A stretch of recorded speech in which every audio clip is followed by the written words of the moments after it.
Bismillahirrahmanirrahim. Assalamualaikum warahmatullahi wabarakatuh.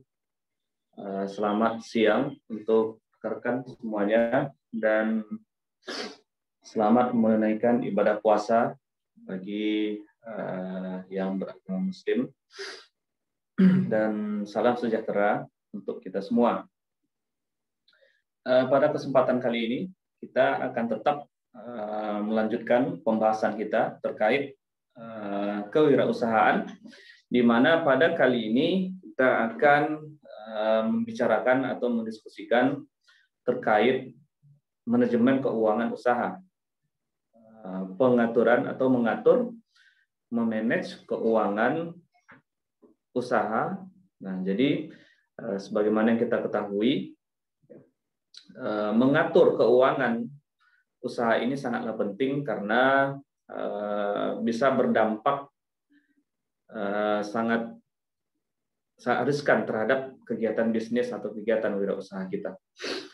Sekarang saya akan share screen-kan materi kita untuk hari ini.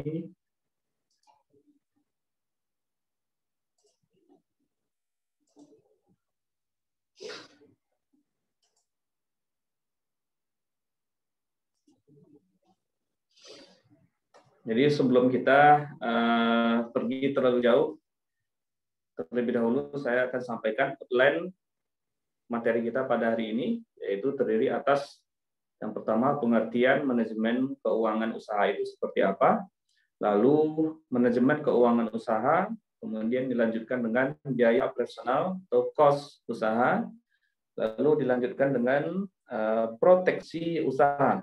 Nah, kemudian ada sumber dana dan strategi permodalannya. Langsung saja kita masuk ke yang pertama, yaitu pengertian. Jadi manajemen keuangan itu merupakan cara mengelola sumber-sumber dana dan mengalokasikan dana tersebut secara efektif, efisien dalam suatu kegiatan usaha bisnis. Tentu ada pertanyaan, kenapa penting manajemen keuangan? Nah, bisa kita lihat pada hari ini sangat banyak kegiatan usaha itu yang berakhir dengan defisit atau rugi. Nah, hal ini salah satu penyebabnya adalah kurangnya memperhatikan tentang manajemen keuangan. Misalnya kita punya atau kita melaksanakan kegiatan usaha, katakanlah usahanya itu usaha X misalkan, ketika tidak memperhatikan manajemen keuangan, nah nantinya akan cenderung keuangan dari kegiatan usaha itu akan bercampur dengan keuangan pribadi. Maksudnya apa? Maksudnya adalah kita tidak bisa membedakan lagi mana uang yang merupakan modal dari usaha, modal dari sesuatu produk yang kita jual, dan mana dana yang merupakan keuntungan, mana keuangan yang akan kita pakai untuk gaji karyawan, dan mana keuangan yang merupakan operasional dari kegiatan usaha, misalnya sewa tempat usaha, lalu pengeluaran lainnya yang penting misalkan. Jadi ini harus dibukukan dengan teratur sehingga kita dalam tanda kutip tidak termakan modal ya. Nah, apalagi biasanya pendatang baru dalam dunia usaha, ketika usahanya mulai naik, nantinya uang yang diperoleh dari kegiatan usaha itu cenderung langsung digunakan. Padahal di dalam itu ada komponen-komponen yang saya jelaskan tadi. Nah, sehingga nantinya yaitu termakan modal. Akhirnya apa? Akhirnya keuangan, neraca keuangan dari kegiatan usaha itu akan semakin menurun. Nah, jadi tujuan manajemen keuangan itu adalah untuk memaksimalkan keuntungan melalui perencanaan dan pengelolaan keuangan serta sistemik. Jadi sekali lagi dia tersistem, terstruktur dan tercatat dengan baik dan jelas ya. Nah, tentu keuntungan merupakan nilai lebih yang diperoleh melalui operasi usaha. Artinya keuntungan ini, nilai lebih ini maksudnya adalah hasil kegiatan usaha dikurangi dengan modal, dikurangi dengan pengeluaran, dan cost operasional, maka sisanya itu merupakan keuntungan. Jadi nantinya kita akan lihat ada keuntungan yang bersifat keuntungan kotor dan ada keuntungan bersih. Nah, di sini dapat berbentuk material maupun non material. Misalkan nilai lebih imaterial yang tidak berbentuk material ya bisa saja berbentuk knowledge, pengetahuan, skill, kemudian pengalaman dan lain-lain. Sedangkan nilai yang berbentuk material ini bisa seperti uang, aset dan lain-lain. Jadi, manajemen keuangan usaha itu merupakan mengatur keuangan yang dijalankan oleh pelaku usaha. Sebelumnya mohon maaf. Kita lanjutkan. Jadi, sekali lagi, manajemen keuangan yang dijalankan oleh para pelaku usaha, baik itu usaha mikro, kecil, untuk mengelola keuangannya. Nah, jadi manajemen keuangan usaha ini dituntut harus lebih simpel, sederhana, dan aplikatif. Maksudnya, hal ini supaya dapat berjalan dengan baik dan tidak ribet. Kalau dia ribet atau complicated, nanti pelaku usaha itu cenderung, misalkan kita menjalankan usaha kita cenderung malas untuk mengisi catatan keuangan dari bisnis atau usaha yang kita jalankan. Sehingga kalau sudah tidak tercatat dengan baik, kita akan kesulitan dalam memanage keuangan usaha tersebut. Nah, kemudian manajemen keuangan usaha perlu mempertimbangkan karakternya yang memiliki kecepatan perputaran dan jenis usaha yang relatif sederhana, baik dalam skala usaha maupun SDM-nya. Nah, jadi ini sangat penting ya, manajemen keuangan usaha.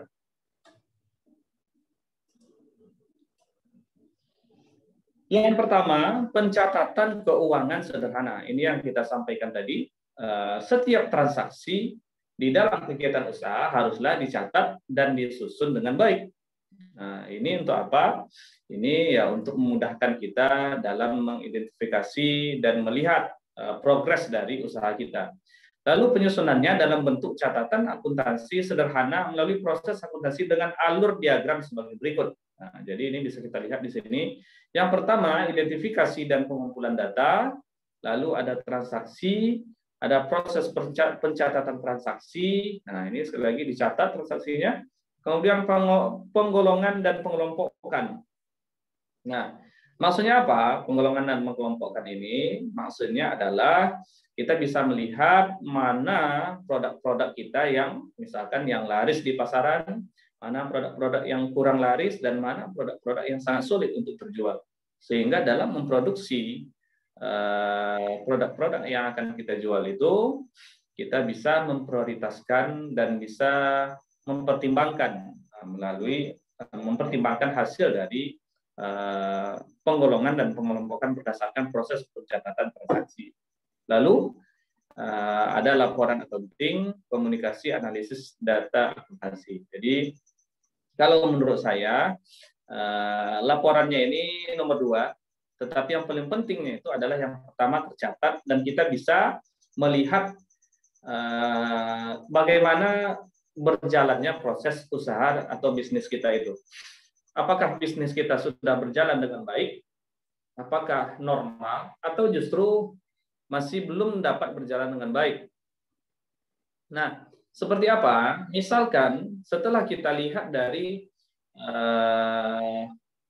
catatan transaksi dan keuangan perusahaan kita atau kegiatan usaha kita, ternyata keuangan cenderung datar. Artinya apa? Datar di sini saya maksudkan adalah keuntungan baru dalam tahap memenuhi operasional dan biaya wajib kegiatan usaha. Artinya itu belum untung secara bersih ya. Artinya untung secara bersihnya masih zero, tetapi masih dalam keuntungan kotor ya. Nah, sehingga dalam keadaan ini kita tidak boleh menggunakan aset atau keuangan perusahaan untuk kegiatan lain. Kenapa? Karena dalam hal ini kita justru harus meningkatkan lagi aset atau investasi kita di dalam perusahaan kita ya, atau di dalam kegiatan usaha kita, supaya grafiknya cenderung naik ataupun tetapi tetapnya itu adalah linear naik ya, bukan tetapnya itu horizontal. Nah, ini yang paling penting, biaya. Biaya merupakan pengeluaran ekspenditur guna memperoleh manfaat. Jadi sebetulnya biaya kegiatan usaha itu bukan hal yang secara langsung merupakan sesuatu yang kita keluarkan, sesuatu beban yang kita keluarkan, melainkan itu merupakan sesuatu yang nantinya akan memberikan manfaat terhadap usaha kita. Nah, manfaatnya dapat berwujud seperti bahan-bahan, alat-alat, dan jasa, upah, sewa, atau tenaga misalnya. Nah, jadi misalkan biaya listrik ya, kita kan merasakan seperti apa listriknya yang kita pakai. Biaya operasional karyawan misalnya, kita memperoleh tenaga kerja dari mereka. Upah misalnya, biaya sewa misalnya, kita menggunakan fasilitas yang kita sewa. Setiap biaya adalah pengeluaran, namun terdapat perbedaan pencatatan berdasarkan penerimaan manfaat. Nah, jika belum diterima manfaatnya, seperti pembelian harta tetap, biaya disebut dengan deferred cost dan dicatat dalam neraca sebagai harta aset. Kenapa? Karena dia tidak memberikan manfaat dan tidak berpengaruh kepada kegiatan operasional perusahaan, melainkan dia aset yang sifatnya diam. Jika sudah diterima manfaatnya, ada manfaatnya di sana, dia disebut sebagai expired cost dan dicatat dalam income statement sebagai beban pendapatan.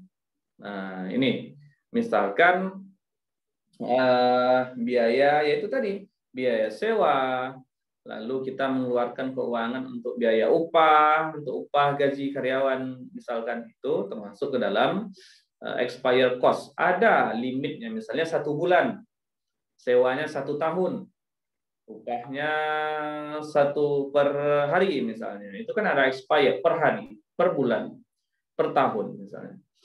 Dan ada juga pengeluaran yang tidak mendatangkan manfaat seperti kerusakan produk, kehilangan, kebakaran, dan lain-lain. Ini juga merupakan biaya. Nah, ini loss ya, biaya hilang ya. Dan dicatat di dalam income statement sebagai beban pendapatan.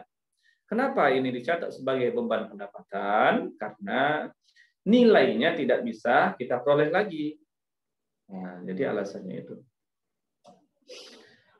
Sedangkan berdasarkan jenis penggunaannya, biaya itu dikategorikan menjadi yang pertama ada biaya investment atau investasi, merupakan biaya modal tetap yang kita gunakan untuk membiayai pengadaan barang modal. Nah, ini biasanya kita perlukan ketika kita memulai kegiatan usaha.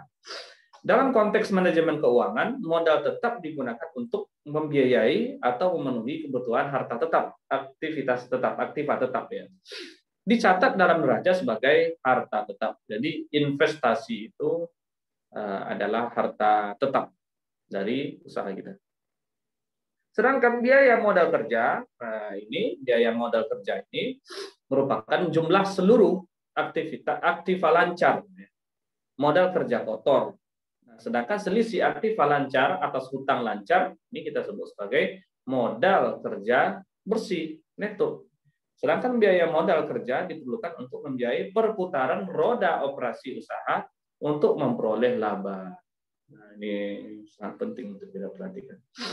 Baik, sekarang kita lihat seperti apa contohnya.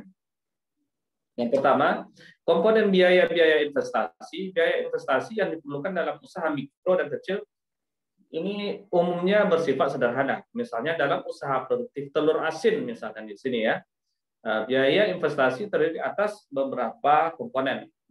Misalnya mulai dari perizinan, bangunan, tanah, kendaraan, sampai ke peralatan lainnya yang diperlukan untuk produksi.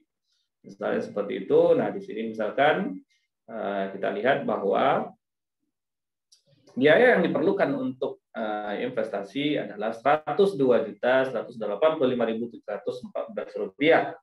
Nah, di sini kita lihat bahwa di dalam komponen biaya itu ada misalkan perizinan, bangunan, tanah, kendaraan, lalu alat produksi, kemudian ada peralatan lainnya ya. Nah, ini contoh. Jadi sebelum kita memulai usaha, sebelum kita memulai kegiatan entrepreneurship, sebelum kita menginvestasikan keuangan kita untuk suatu jenis usaha, wajib hukumnya untuk kita membuat rincian biaya investasi usaha yang akan kita buka. Nah, sedangkan komponen biaya-biaya modal kerja, nah ini modal kerja ini adalah bisa dikatakan sebagai bahan seperti bahan habis pakai juga ini ya. Nah, jadi misalkan persediaan, komponennya persediaan, ini bisa bahan baku dan bahan pembantu, ada bahan jadi dan bahan setengah jadi, suku cadang peralatan produksi. Jadi dia termasuk ke dalam bahan habis pakai, barang habis pakai. Piutang dagang, penjualan kredit, cadangan uang tunai, saldo uang tunai, kas, dan banknya. Sedangkan hutang dagang, ini juga komponen dari biaya-biaya modal kerja, bisa berbentuk pembelian bahan baku, pembantu, dan jasa operasi. Nah, seperti itu. Sedangkan berdasarkan keterkaitan dengan produk yang dihasilkan atau berkaitan dengan operasional dalam menghasilkan produk, dalam memproduksi barang-barang yang akan kita jual tersebut, yang akan kita hasilkan, itu biasa dibedakan menjadi yang pertama biaya tetap. Biaya tetap adalah biaya jumlahnya tidak terpengaruh oleh perkembangan jumlah produksi atau penjualan dalam 1 tahun. Nah, contohnya apa? Contohnya ya listrik, telepon, air, servis, ini sama sewa tempat misalkan seperti itu. Jadi itu biaya yang tetap. Sedangkan biaya yang variabel, yang berubah-ubah, nah ini bisa saja dalam bentuk misalkan bahan bakar. Kenapa? Karena harga bahan bakar berubah-ubah, sedangkan upah tenaga yang tidak tetap. Ini ada upah tenaga yang tidak tetap. Misalkan upah perbaikan peralatan. Nah, ini termasuk dalam tenaga tidak tetap. Selanjutnya kita akan melihat proyeksi pendapatan. Jadi proyeksi pendapatan ini kita memantau kira-kira seperti apa dan mengestimasi seperti apa pendapatan yang dapat kita peroleh. Baik itu untuk jangka pendek, menengah, dan jangka panjang.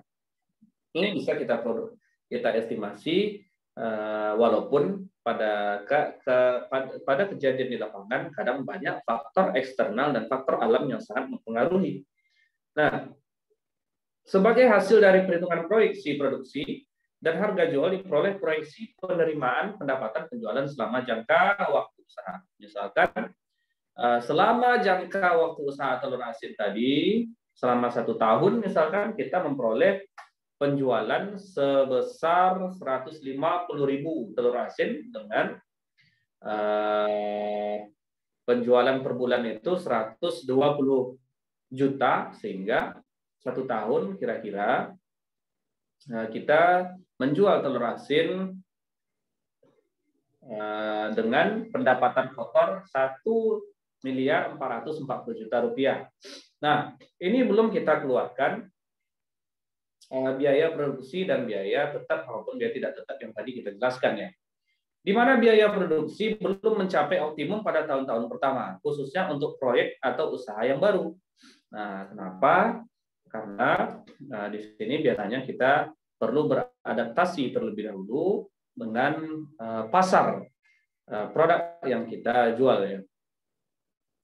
Sehingga di sini seperti yang diberikan oleh tabel ini dapat kita lihat ada kapasitas produksi. Nah, ini yang dikonversi juga dalam volume penjualan dan nilai penjualan. Nah, di mana pada tahun pertama biasanya belum ada, dan tahun 0 itu kan baru kita membuka investasi kita, membuka usaha, jadi belum ada. Tahun pertama itu sudah mulai tetapi belum maksimal. Kenapa? Karena permintaan belum maksimal. Nah, seperti itu. Lalu sumber dana, kalau tadi kita melihat itu biaya ya, proyeksi pendapatan, kemudian sekarang kita melihat sumber dana. Jadi sumber dana ini sebelumnya juga sudah pernah kita singgung dalam materi-materi sebelumnya. Dana atau dana modal itu merupakan suatu kesatuan pembiayaan yang kita perlukan dalam memulai kegiatan usaha dan juga dalam menjalankan kegiatan usaha. Nah, kalau dana modal itu memulai usaha itu dapat kita peroleh dari dua sumber, yaitu yang pertama dana modal sendiri. Nah, ini yang paling bagus. Jadi cash is the best ya. Keuangan cash yang Anda miliki itu adalah hal yang terbaik. Sehingga perusahaan atau usaha yang kita jalankan tidak dalam keadaan berhutang. Berasal dari pemrakarsa atau pemilik investor, pemilik proyek, dan bisa juga investor lain maupun penyertaan dari modal ventura. Maksudnya misalkan Anda punya modal lalu teman Anda juga ikut berinvestasi di dalam kegiatan usaha Anda. Nah, itu masih dikategorikan dalam dana modal sendiri. Tetapi dana pihak ketiga atau pinjaman ini apabila kita ingin melakukan kegiatan usaha sedangkan kita tidak punya modal, ini bisa kita manfaatkan pihak ketiga, misalkan ada bank, koperasi, dan otoritas pemberi pinjaman lainnya. Nah, biasanya ini ada bunga ya. Ada bunga pinjaman, dan bunga ini akan menjadi beban bagi perusahaan kita. Nah, biasanya pinjaman dari bank disarankan umumnya tidak lebih dari 65% dari kebutuhan real dalam investasi kegiatan usaha kita. Maksudnya apa? Kurang logis dan kurang baik ketika kita ingin membuka suatu usaha, sepenuhnya 100% kita menggunakan uang dari bank. Kenapa? Karena beban atau bunga bank yang akan kita kembalikan itu cukup tinggi. Saat ini berkisar antara 10 sampai 14% per tahun bunga bank yang harus dikembalikan. Itu pada bank konvensional. Bisa saja lebih rendah dan bisa saja lebih tinggi ya. Nah, cara perhitungan besarnya pinjaman yang pantas dijelaskan kemudian setelah pembahasan keadaan keuangan. Nanti kita akan lihat ya. Nah, di sini kita lihat kembali sumber dana. Jadi tadi ada modal sendiri, ini pemilik tunggal bisnis. Nah, keuntungannya apa? Bebas menentukan jalannya usaha, terbebas dari beban pembiayaan, disiplin atau pengguna dana harus karena tidak ada tekanan pengembangan dari pihak luar. Nah, sebetulnya ini sangat disarankan ketika kita ingin memulai kegiatan usaha. Kenapa? Karena terlebih kita tidak dalam keadaan tertekan dalam menjalankan usaha. Tetapi ada efek negatif yang kadang-kadang muncul ketika kita menjalankan usaha dalam modal sendiri. Kenapa? Contohnya apa? Karena ketika kita menggunakan modal sendiri, biasanya motivasi diri untuk menjalankan usaha, untuk mengembangkan usaha yang lebih baik itu biasanya agak sedikit kurang. Karena kurangnya target-target yang harus dikejar. Tetapi ketika dalam keadaan ada hutang, ada sesuatu biaya yang sudah menjadi pengeluaran wajib kita keluarkan dari kegiatan usaha kita, misalnya membayar hutang pinjaman kita di bank, ya itu mau tidak mau memaksa Anda untuk berpikir bagaimana kita bisa mengembalikan keuangan dengan jumlah yang sudah ditentukannya. Nah, ada juga dengan modal kerjasama. Ini bisa melibatkan pihak lain, ya seperti yang saya jelaskan tadi, bisa melibatkan kolega pribadi atau juga badan usaha menjadi pemegang saham. Nah, tetapi ini akan membagi risiko bisnis dengan pihak lain. Artinya apa? Ketika kalau tadi modal sendiri, ketika kegiatan usaha tidak berjalan dengan yang diharapkan atau bangkrut, maka kita juga sendiri yang akan menanggung dampaknya ya, atau menanggung kebangkrutan tersebut. Sedangkan apabila kita dengan sharing modal ini, artinya kita sudah membagi risiko bisnis dengan pihak kita sharing tersebut. Nah, sedangkan disiplin penggunaan dana dan operasi usaha itu biasanya juga lebih tinggi. Kenapa? Karena ada kontrol dari ada saling kontrol dari penanam modal di sana. Tetapi, nah ini kekurangannya di sini kita harus berbagi keuntungan. Nah, berbagi keuntungan dengan persentase yang sudah disepakati. Seperti itu. Sedangkan dengan menggunakan modal pinjaman, nah ini tadi sudah saya jelaskan bisa dari perbankan, bank umum, BPR dan lain-lain. Bisa modal ventura, koperasi, multifinance dan lain-lain. Nah, ini tadi kelemahannya adalah bunga yang harus kita kembalikan cukup tinggi sehingga kita dalam keadaan tertekan. Nah, sekarang kita lihat laba kotor. Nah, ini sering istilah yang kita dengar. Laba kotor atau keuntungan kotor itu adalah untuk mengetahui hasil kegiatan usaha ini.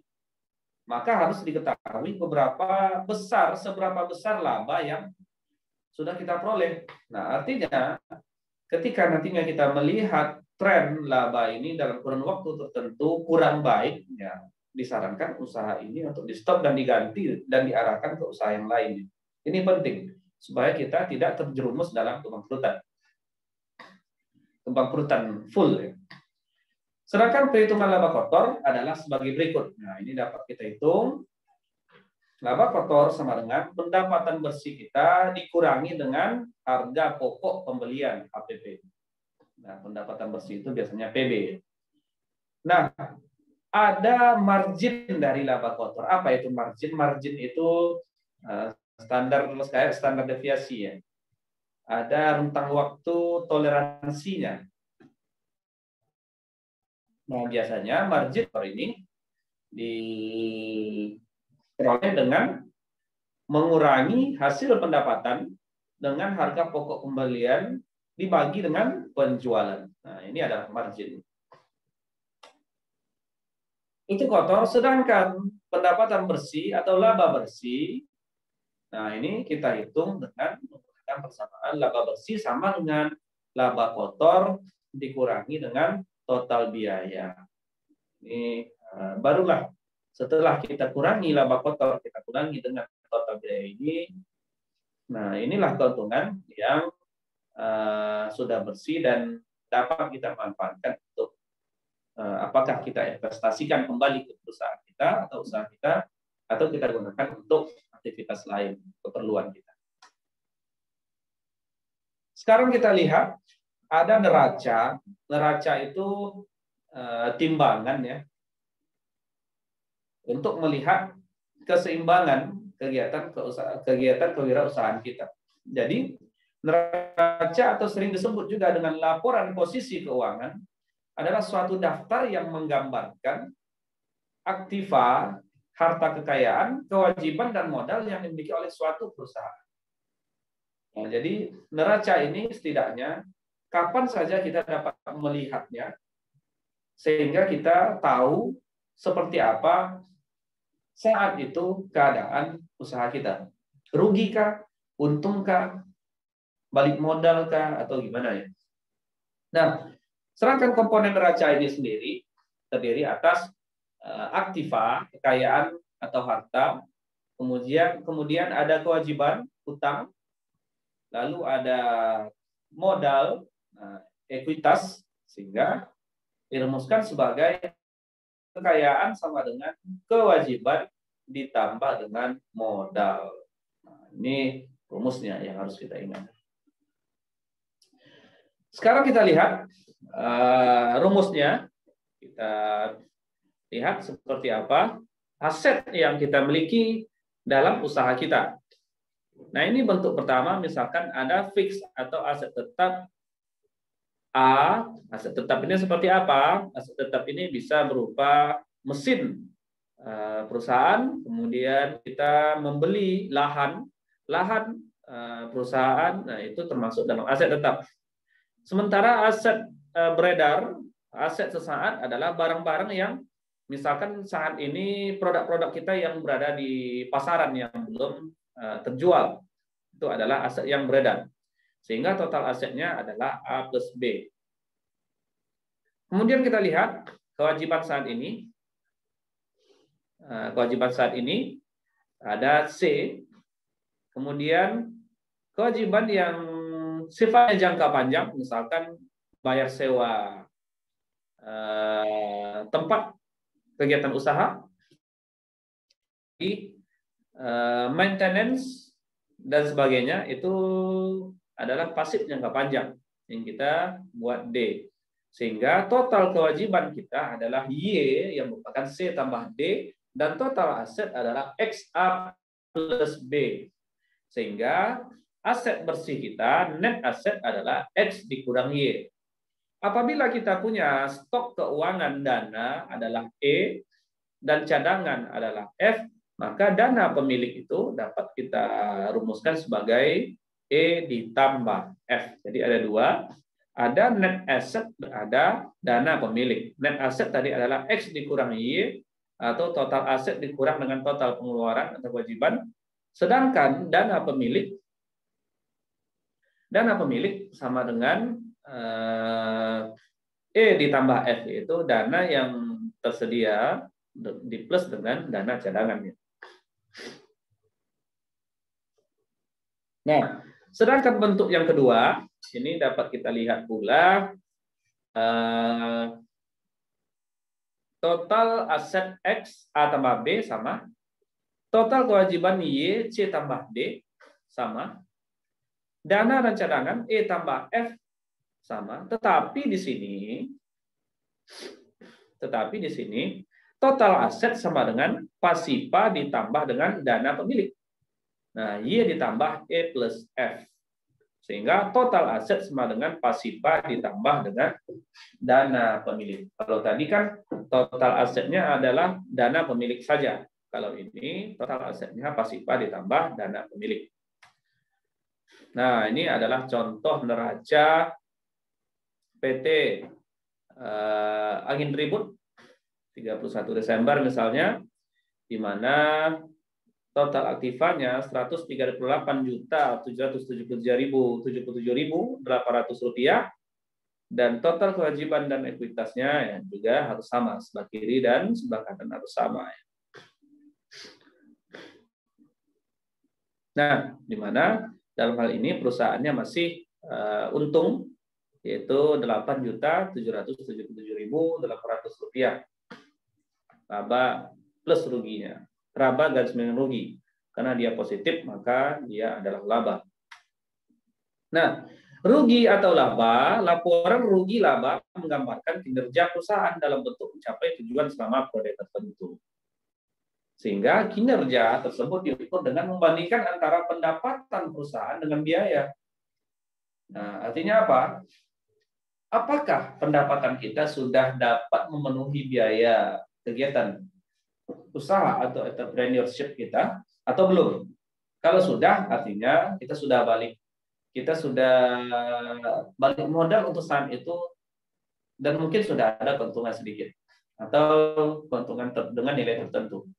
Tetapi kalau belum, artinya perusahaan kita masih minus. Ya. Nah, komponen rugi laba terdiri atas pendapatan dan biaya. Pendapatan dikurangi dengan biaya. Nah, ini contohnya ya. Jadi laba bersih adalah Rp4.300.020 setelah kita kurangi antara pendapatan dari penjualan, yaitu harga pokok penjualan dan laba kotor. Harga penjualan ini dikurangi dengan biaya usaha totalnya. Sehingga laba bersih adalah Rp4.300.020. Nah, di sini saya tugaskan kalian semua untuk membuat contoh dari yang pertama neraca dan yang kedua rugi laba. Jadi saya di sini membagi dua. Untuk yang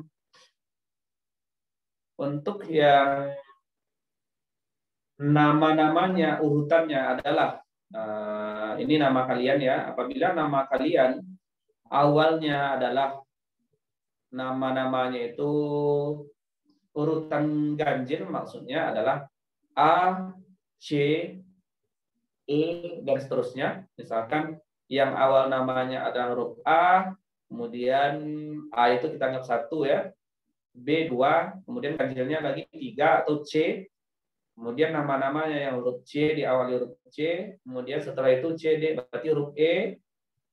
Nah, huruf E, kemudian setelah huruf E, huruf G, dan seterusnya. Artinya nama yang ganjil. Nama ganjil yang dimulai dari A. Berarti A-nya 1, A1, B2, C3, nah, A, C, E, G, dan seterusnya. Itu silakan buat contoh neraca suatu kegiatan usaha seperti contoh ini. Nah, bisa dibuat. Silakan cari contohnya, saya serahkan sama kalian. Buat formatnya mengikuti contoh yang berada dalam slide ini ya. Nah, sedangkan untuk yang namanya diawali dengan huruf genap itu maksudnya genap kita lihat dari abjad ABC ya. Berarti genap itu kita mulai dari B. Nah, B, D, F, H, dan sebagainya. Nah, genap. Maka buatlah tugasnya membuat contoh neraca laba rugi. Terserah, boleh rugi, boleh laba. Nah, ikuti format ini ya. Misalnya yang pertama, neraca rugi laba atau rugi laba saja, kemudian nama usaha Anda.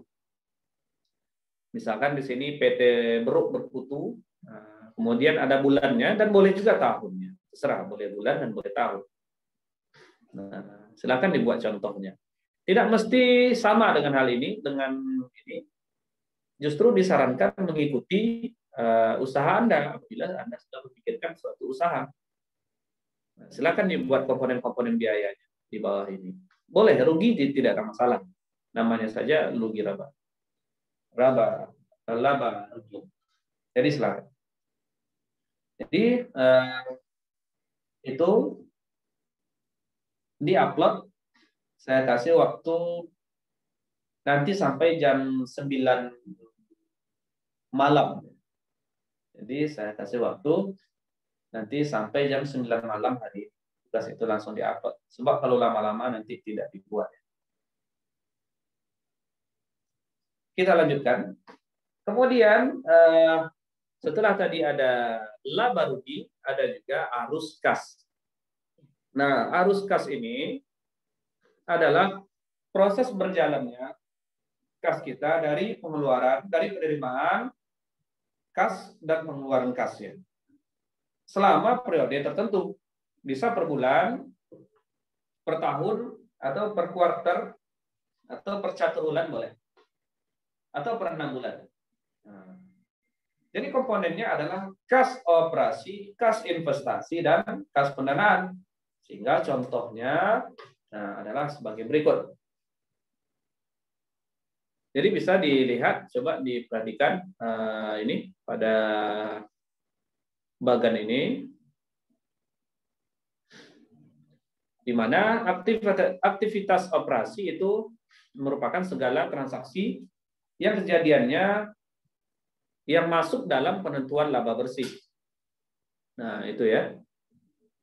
Yang kejadian yang masuk dalam penentuan laba bersih. Sedangkan aktivitas investasi adalah transaksi yang berkaitan dengan pembelian dan penjualan aktiva yang tidak untuk dijual kembali. Maksudnya apa? Maksudnya misalkan Anda melakukan kegiatan usaha, Anda membelikan sebagian dana atau sebagian aset pendanaan usaha Anda belikan kepada, misalkan dibelikan ke properti, ke rumah misalnya. Nah, itu masuk ke dalam aktivitas investasi. Sedangkan aktivitas pendanaan, ya ini pasti aktivitas transaksi yang berkaitan dengan kas didapatkan atau dikembalikan kepada pemilik modal atau kreditor. Nah, seperti itu pengertiannya ya, arus kas. Ini contoh arus kas. Nah, arus kas contohnya. Di sini ada komponen-komponen, ada arus kas dari investasi operasi tadi, lalu investasi, dan ada aktivitas pendanaan. Sehingga kenaikan kas dan setara kas adalah 2 juta di sini ya. Kalau dilihat dari sini, misalkan kas dan setara kas awal adalah 3 juta misalnya. Nah, lalu kas dan setara kas akhir adalah 5 juta. Ini bisa dilihat pada tabel ini. Nah, sebagaimana yang saya jelaskan tadi, usaha kecil mudah terjerumus dalam masalah manajemen kas. Nah, kenapa? Karena tidak tercatatnya keuangan dengan baik dalam menjalankan suatu kegiatan usaha. Sekali lagi, kita tidak tahu mana biaya modal, mana biaya usaha, dan mana untung, laba atau rugi. Nah, sehingga kita sembarang pakai. Campur baur rata keuangan wirausaha kita dengan keuangan pribadi. Itu tidak boleh dibaurkan. Sehingga beberapa kesukaran umumnya manajemen kas terjadi pada yang pertama, pengawasan intern yang buruk. Artinya kita kurang mengawasi proses manajemen keuangan ini. Misalnya tidak memeriksa pencatatan. Hari ini dicatat, lusa tidak dicatat. Nah, itu. Jadi yang kedua, perencanaan kas yang kurang. Apabila tidak mampu memperkirakan kebutuhan kas, maka akan berisiko kas minus saat operasi. Nah, jadi ini perencanaan kas ini harus direncanakan dengan betul-betul memperhatikan semua komponennya. Misalkan perencanaan produksi. Artinya ketika permintaan atau ketika minat dari pasar terhadap suatu produk yang kita jual itu kurang, ya kita tidak boleh terlalu mengeluarkan dana yang besar untuk jenis produk tersebut. Atau ketika Anda menjual sesuatu, Anda tidak boleh menyediakan stok terlalu banyak terhadap produk tersebut. Nah, artinya itu kurang perencanaannya. Sehingga sangat berisiko kas minus saat operasi. Kenapa? Karena pengeluaran dana yang Anda keluarkan untuk modal tadi jauh lebih besar dari keuntungan atau dari laba kotor yang nantinya akan kita peroleh saat penjualan, karena penjualan kita sedikit ya. Lalu penyimpanan pengalokasian dana yang tidak tepat. Misal karena memiliki kas banyak, buru-buru beli tanah untuk tabungan. Padahal tanah sulit menjadi alat liquid ya. Nah, ini penting. Jadi ketika kegiatan usaha kita sudah mulai berjalan dengan baik, sudah nampak keuntungan, kita tidak boleh buru-buru memanfaatkan keuntungan tersebut atau memindahkan aset perusahaan kita ke hal-hal yang bersifat sulit untuk liquid ya, sulit untuk menjualnya setelah itu. Nah, kemudian yang keempat, kesalahan memberikan piutang dan tidak mampu mengendalikan tagihan. Ini juga perlu untuk diperhatikan.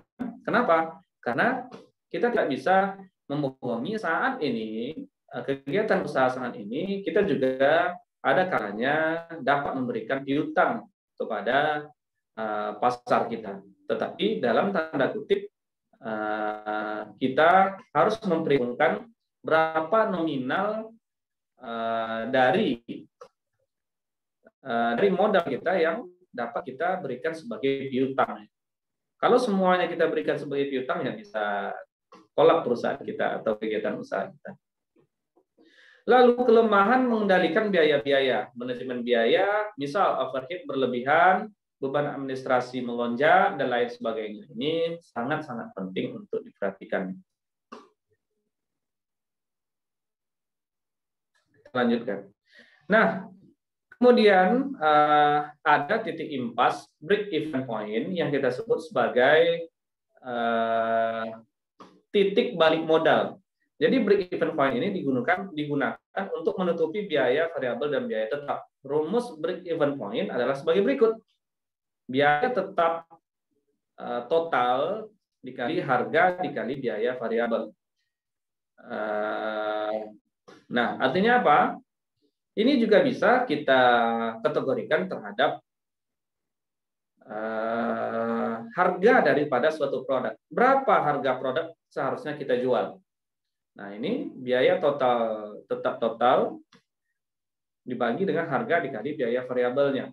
Nah, ini bisa juga dalam untuk menentukan balik modal, BEP ya, break even point. Biaya tetap total. Nah, kapan pembiayaan usaha dibutuhkan? Nah, ini otomatis biaya kita perlukan yang pertama saat kita memulai kegiatan usaha, kemudian saat ingin mengembangkan usaha, dan ketika ada kesulitan keuangan, financial distress. Awal memulai usaha ini sudah penting. Sudah pasti. Kenapa? Karena tidak mungkin kita mulai usaha tanpa adanya keuangan. Ya. Kemudian pengembangan usaha, ketika usaha Anda sudah berjalan, lalu kita ingin mengembangkannya, misalkan membuka cabang, atau ingin membesarkan kegiatan usaha itu sendiri, maka kita juga membutuhkan pendanaan. Nah, kemudian yang terakhir tadi adalah ketika terjadinya kesulitan keuangan, misalnya perusahaan kita atau wirausaha kita atau usaha kita sudah dalam keadaan terpuruk, kemudian kita ingin memperbaikinya, ya kita perlu kucuran dana lagi di sini. Seperti itu. Kegunaan pembiayaan untuk apa saja? Ya, sangat banyak ya. Salah satunya adalah untuk modal kerja, biaya bahan baku, habis pakai, tenaga kerja, biaya pemasaran, dan lain sebagainya. Sedangkan investasi adalah alat produksi, peralatan, tempat usaha. Jadi ini yang di atas ini adalah untuk bahan habis pakai, termasuk dalamnya upah ya. Sementara investasi itu adalah seperti alat produksi, peralatan tempat usaha, dan lain-lainnya. Aktivitas tetap yang umurnya di atas 1 tahun. Itu kita kategorikan ke dalam investasi. Nah, lalu permasalahan UKM dalam permodalan. Nah, ini mungkin banyak teman-teman yang sudah punya usaha, katakanlah usaha UKM, usaha kecil menengah. Nah, jadi pertanyaan mendasar, akses terhadap sumber permodalan atau semangat perusahaan, keuntungan usaha habis untuk kebutuhan konsumtif. Nah, ini adalah masalah yang paling sering kita jumpai. Misalnya kita jualan ini pulsa, paket internet dan sebagainya yang berhubungan dengan IT seperti itu. Lalu keuntungan di sana habis kita pakai dalam kehidupan sehari-hari. Karena bercampur misalnya keuangan jualan kita dengan keuangan kita. Otomatis ini kita pakai untuk konsumtif ya. Ini permasalahan. Modal usaha digunakan bukan untuk keperluan usaha. Lagi-lagi sama yang sudah saya jelaskan tadi. Tidak berani berhutang. Nah, kenapa? Karena terkadang ketika usaha kita itu grafiknya dari neraca yang kita catat naiknya sudah ada grafik kenaikan, maka ada baiknya kita mengembangkan usaha tersebut. Lalu bagaimana? Ketika kita ingin mengembangkan, sudah pasti kita perlu dana. Artinya kita harus berani berhutang. Otomatis lagi-lagi kita berani itu, kita harus memperhitungkan untuk pengembalian dana tersebut. Kendala akses sumber permodalan, kelayakan usaha, agunan dan legalitas usaha. Nah, ini permasalahan terkait UKM ya, dalam permodalan. Nah, kita tahu fasilitas UKM itu juga sudah ada disediakan oleh pemerintah, dana pendampingan usaha dari kementerian terkait ya saat ini. Kemudian sebagaimana yang saya ketahui di bank saat ini juga bisa kita meminjam dengan bunga rendah untuk UKM. Nah, itu tak salah saya 1 tahun cuma 1% ya, ditambah administrasi.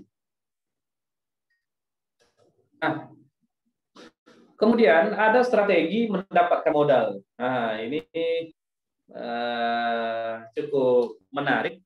Kenapa? Karena untuk mengawali usaha dengan modal sendiri, modal keluarga, untuk meminimalkan resiko. Nah, jadi mengawali usaha dengan keuangan kita itu adalah meminimalkan resiko. Ya. Walaupun resikonya ya kita sendiri yang akan menanggung, tetapi kita tidak berhubungan dengan pihak ketiga, misalnya dengan pihak hukum dan sebagainya. Sedangkan manfaat legalitas usaha, hampir semua sumber pembiayaan masyarakat hal ini mensyaratkan hal ini. Artinya apa? Kita tidak bisa melakukan peminjaman ke bank misalnya. Kita tidak bisa melakukan atau ruang gerak kolaborasi kita dalam berusaha sangat sempit ketika kita tidak punya legalitas. Nah, artinya surat izin usaha itu, CU itu sangat penting untuk diurus.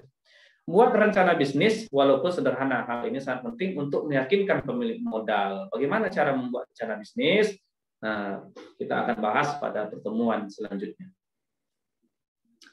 Lalu menembus akses perbankan, tahap penilaian permodalan kredit. Nah, ini apabila kita ingin memperoleh bantuan keuangan dari perbankan yang saya sebutkan tadi, yaitu dengan bunga yang rendah ya, sehingga dapat kita manfaatkan untuk mengembangkan usaha kita. Ini masih sama. Nah, jadi ini ada banyak sekali yang memberikan pinjaman untuk UKM saat ini yang ada ya. Jadi bisa diperhatikan. Atau bisa juga dengan bermitra dengan modal ventura yang tadi sudah saya jelaskan. Sedangkan alternatif ini tadi sudah sempat saya jelaskan juga, ada penggadaian, koperasi, pemodal dari iklan, relasi bisnis, pinjaman dari kantor atau pinjaman dari temannya. Nah, terakhir ini referensi yang kita gunakan. Baik, itu saja yang dapat saya sampaikan untuk perkuliahan kita hari ini. Semoga bermanfaat dan semoga dengan kita pahaminya, ada perlunya manajemen keuangan ini, kita dapat memulai usaha kita dengan baik, dan bagi yang sudah memulai, semoga kita dapat mengembangkan usaha kita untuk menjadi lebih besar dan tentunya tercatat dengan baik atau termanage dengan baik, terkhusus keuangannya. Itu saja. Sekian, terima kasih. Assalamualaikum warahmatullahi wabarakatuh dan selamat sore untuk semuanya.